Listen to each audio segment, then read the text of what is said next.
हरे कृष्णा।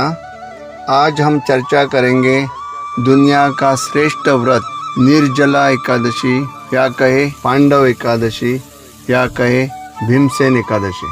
यत्करोषि यज्ञासि यज्जुओषि ददासि यत् तपस्यसि कौन्तेय तत्कुरुष्व मदर्पणम। हे कुंती पुत्र, तुम जो कुछ करते हो, जो कुछ खाते हो, जो कुछ अर्पित करते हो या दान देते हो और जो भी तपस्या करते हो उसे मुझे अर्पित करते हुए करो।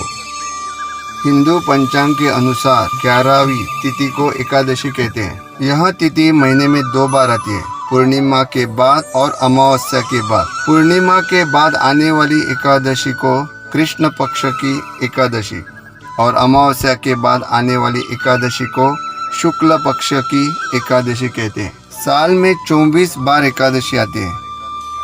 आदि महीने के 2 एकादशी मिला के कुल 26 एकादशी साल में आती है। एक बार पांडु के पुत्र भीमसेन व्यास जी से कहने लगे, हे पितामह, भ्राता युधिष्ठिर, माता कुंती, द्रौपदी, अर्जुन, नकुल और सहदेव आदि सब उन्हें एकादशी का व्रत करने को कहते हैं। मैं भगवान की पूजा अर्चना दान तक दे सकता हूँ, परंतु भोजन के बिना नहीं रह सकता।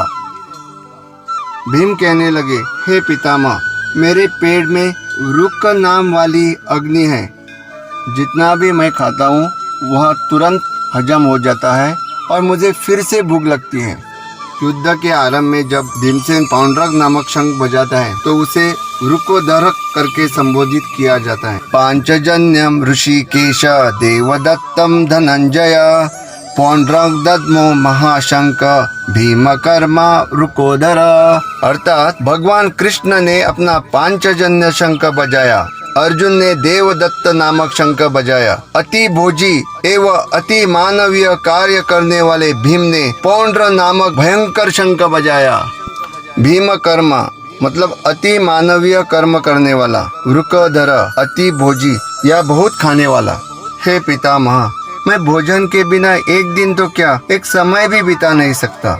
आप मुझे ऐसा व्रत बताइए जो वर्ष में केवल एक बार ही करना पड़े।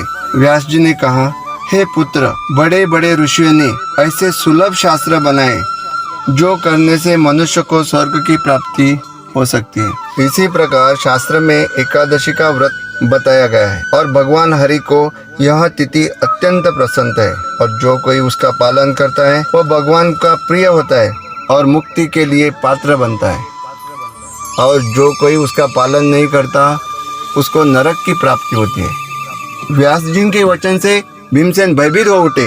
हे पितामह, महीने में 2 एकादशी तो मैं नहीं कर सकता हूँ। आप मुझे ऐसा व्रत बताओ जिसका मैं पालन भी कर सकूं और मुक्ति के योग्य भी बन सकूं।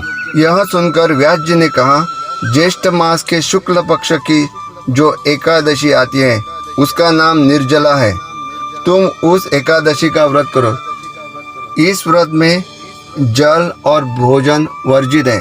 केवल स्नान और आचमन करने के लिए इस एकादशी को सूर्योदय से लेकर दूसरे दिन द्वादशी के सूर्योदय तक जल ग्रहण न करें। इसका फल पूरे 1 वर्ष की संपूर्ण एकादशियों के बराबर होता है। इस एकादशी का पुण्य समस्त तीर्थों और दानों से भी अधिक श्रेष्ठ है। केवल एक दिन मनुष्य निर्जल रहने से पापों से मुक्त हो सकता है। हे भीमसेन, यह मुझको स्वयं भगवान श्री हरि ने बताया। इस प्रकार व्यास जी के आज्ञानुसार भीमसेन ने इस व्रत का पालन किया। इसलिए इस एकादशी को भीमा एकादशी या पांडव एकादशी भी कहते हैं।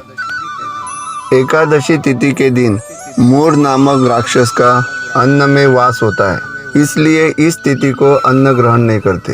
एकादशी पालन करने से भौतिक लाभ की भी प्राप्ति होती है।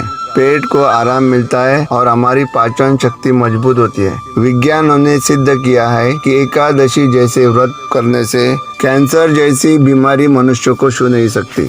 दुनिया में कम खाने से नहीं, ज्यादा खाने से मृत्यु हो रही है।